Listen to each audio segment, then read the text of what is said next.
რას დავბედით, იმაზე რაც ვაკეთებ და იმაზე მოკლედ დროში. შეიძლება მართლაც ევროპაც გავავოცოთ. Поздравляю весь личный состав. კარგი მანევრია ძალიან. დიაპოვნებაში გადაცემდა. ვაშა გადაცემის სპეციალური გამოშვება მოგესალმებათ. თენგიზ გოგოტიშვილის პოდკასტი. გვიყურეთ, მოგვიწონეთ და გამოგვიწერეთ ყველა პლატფორმაზე. YouTube-ზე, Facebook-ზე, Instagram-სა და TikTok-ზე. ძველი ვენესუელური ანდაზაა ერთი. დარწმუნებული ვარ, რომ იცით. ნუ იქნები ვენესუელელზე მეტად ვენესუელელიო. თუ ვენესუელელიო. სხვადასხვა თარგმანში სხვადასხვანაირადაა. ნება მიბოძეთ თავიდანვე დავადასტუროთ ჩემი ღრმა პატივისცემა ნებისმიერი სახელმწიფოს ტერიტორიული მთლიანობის პრინციპებისადმი. ერთის გარდა. ამას თავიდანვე ვაკეთებ, რომ შემდეგ არ გაჩნდეს კითხვები. ახლა კი თავარი ამბები. შეერთებულმა შტატებმა, როგორც მოგეხსენებათ, ჩაატარა სპეცოპერაცია უცხო ქვეყანაში, ვენესუელაში. დააპატიმრა იქაური ლიდერი, მადურო და წააცუქცუქა ამერიკაში. ამ საქმეს მსოფლიოსსა და კონკრეტულად საქართველოში ძალიან ბევრი მომწონებელიც გამოუჩნდა და ბევრი დამწუნებელიც. დამწუნებლებს რამდენიმე მოტივი აქვთ. პირველ რიგში მათ არგუმენტებში მოისმენთ, რომ ეს არის საერთაშორისო სამართლის პრინციპების დარღვევა და ცუდი მაგალითის მიცემა ვიღაცაებისთვის. ვაი და ახლა ისინიც, აი სხვები, ჩაერიონ სხვა ქვეყნების შიდა საქმეებში. კიდევ შეგახსენებთ, ჩვენ საუბრობთ შეერთებული შტატების პრეზიდენტზე და საერთაშორისო კანონებზე, რომელიც შეერთებული შტატების პრეზიდენტმა დაარღვია. ჩვენ არ ვსაუბრობთ ახლა რომის პაპზე, დედა ტერეზაზე, ვინმე უცოდელ წმინდანზე. ამიტომ კონკრეტული ფაქტები დავალაგოთ. რა დააშავა ტრამპმა იმით, რომ დააპატიმრა და შეერთებულ შტატებში წაიყვანა ადამიანი, ვისაც მიტაცებული ჰქონდა ძალაუფლება ერთ კონკრეტულ 30 მილიონიან ქვეყანაში. ვისი პოლიციაც ქუჩაში ხოცავდა ხალხს, მათ შორის დემონსტრანტებს. მის ციხეები გაავსო პოლიტპატიმრებით წლების განმავლობაში. როგორც ამბობენ, 15,000-ზე მეტი ადამიანი ყავდა დაპატიმრებული პოლიტიკური ნიშნით.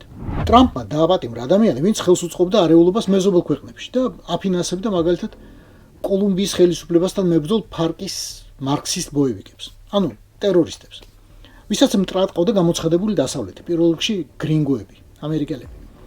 მისი მთავარი მოკავშირეც პოლიტიკური და სამხედრო იყო რუსეთი. უკვე შემდეგ იყო ჩინეთი და ირანი.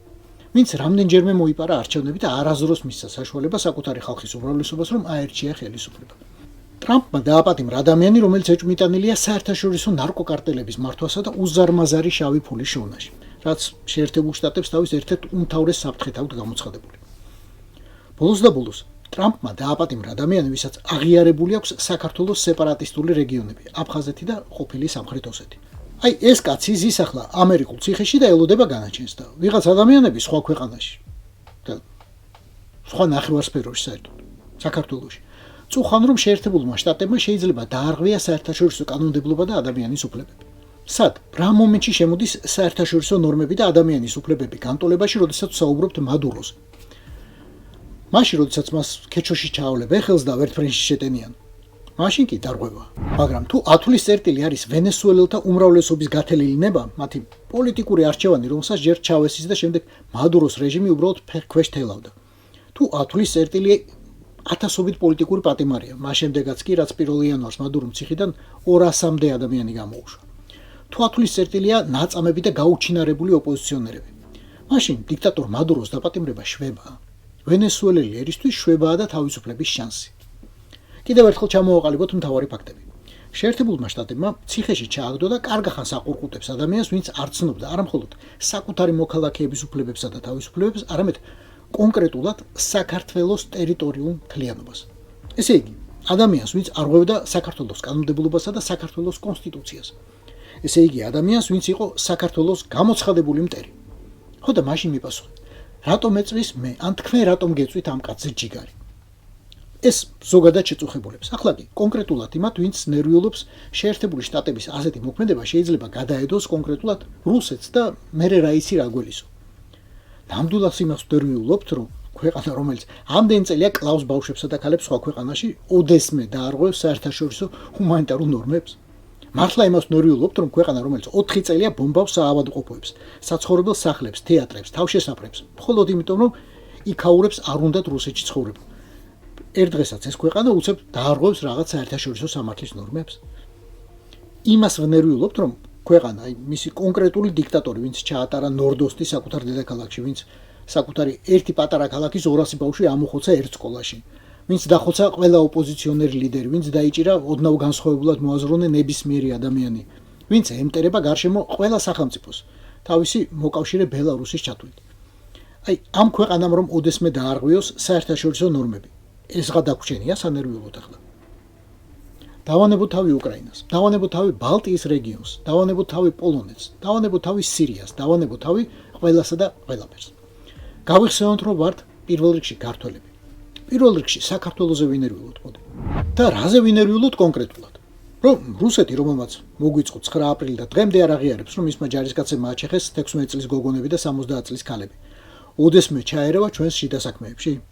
რომ ქვეყანა, რომელმაც საქართველოს წინააღმდეგ ომი 80-იანი წლების ბოლოს დაიწყო და დღემდე აგრძელებს, არ დაუმთავრებია აქამდე. ოდესმე უგულებელყოფს საქართველოს უფლებას იარსებობს როგორც დამოუკიდებელმა სახელმწიფომ. ნამდვილად ამას ვნერვიულობთ, რომ ქვეყანა რუსეთმა, რომელმაც დაგეგმა საქართველოს პირველი კანონიერი ხელისუფლების დამხობა.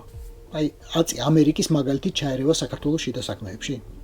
ნამდვილად იმას ვნერვიულობთ, რომ ქვეყანა რუსეთი, რომელმაც გადაწყვიტა ოდესღაც პირველი პრეზიდენტის მკვლელობა და დღემდე არ ვიცით რეალურად რა წილი მიუძღვის ამ კაცის მკვლელობაში.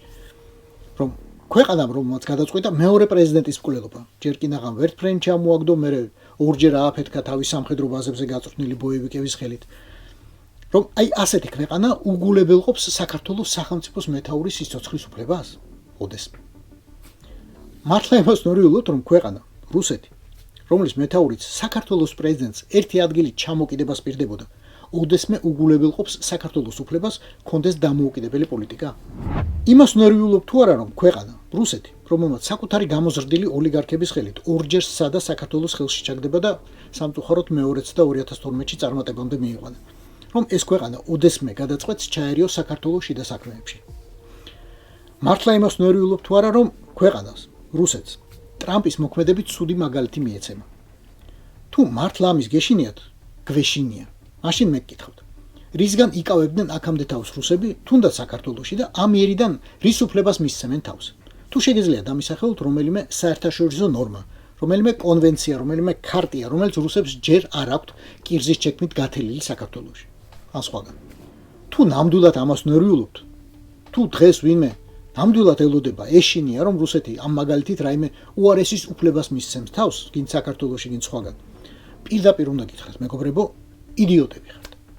არ არსებობს არც ერთი საერთაშორისო ნორმა, ქარტია, კონვენცია, ხელშეკრულება, კანონი რუსს რომ არ კონდეს დარღვეული საქართველოში. საქართველოსა და ქართველების წინააღმდეგ. დაწყებული აი გეორგიევსკის ტრაქტატით. დიახ, ვეთანხმები იმას, რომ გამარჯვებულებს არ ასამართლებენ, რომ ჩხუბი ყოველთვის მორევაზეა, რომ საერთაშორისო სამართალი დიდისა და პატარისთვის ერთნაირად არ მოქმედებს ყოველთვის. რომ ეს საერთაშორისო სამართალი ყოველთვის ყველასთვის 100%-იანად სამართლიანი არ არის. იდეალურ სამყაროში არასდროს გვიცხოვრია და ალბათ არასდროს ვიცხოვრებთ. ასეა ეს ქვეყანა მოწყობილი. ვიყოთ რეალისტები და ვცადოთ გამოვიყენოთ ის შესაძლებლობები, რომელიც გვაქვს დღეს. ვაღიაროთ ფაქტი. ერთმა ძლიერმა ყურით დაიჭირა საქართველოს მტერი და ჩააგდო ციხეში. ესაა ქვიშანი, რომელიც წყალთა წასვლისა და წამოსვლის შემდეგ ნალექად დაგვრჩა. ეს არის მთავარი, რაც უნდა ვიცოდეთ და რაც უნდა გვახსოვდეს. და როგორც ძველი ქართული ანდაზა გვასწავლის, ყველამ თავის ბოზ დიქტატორს მიხედოსო. ეს იყო ვაშა გადაცემა სპეციალური გამოშვებით. გვიყურეთ, მოგვიწონეთ და გამოგვიწერეთ ყველა პლატფორმაზე: YouTube-ზე, Facebook-ზე, Instagram-სა და TikTok-ზე. რაც დავიდით, იმაზე რაც ვაკეთებ და იმაზე მოკლედ დროში. შეიძლება მართლაც ევროპაც გავავოცოთ. Поздравляю весь личный состав. კარგი მანევრია ძალიან. Я помню ваши გადაცემა და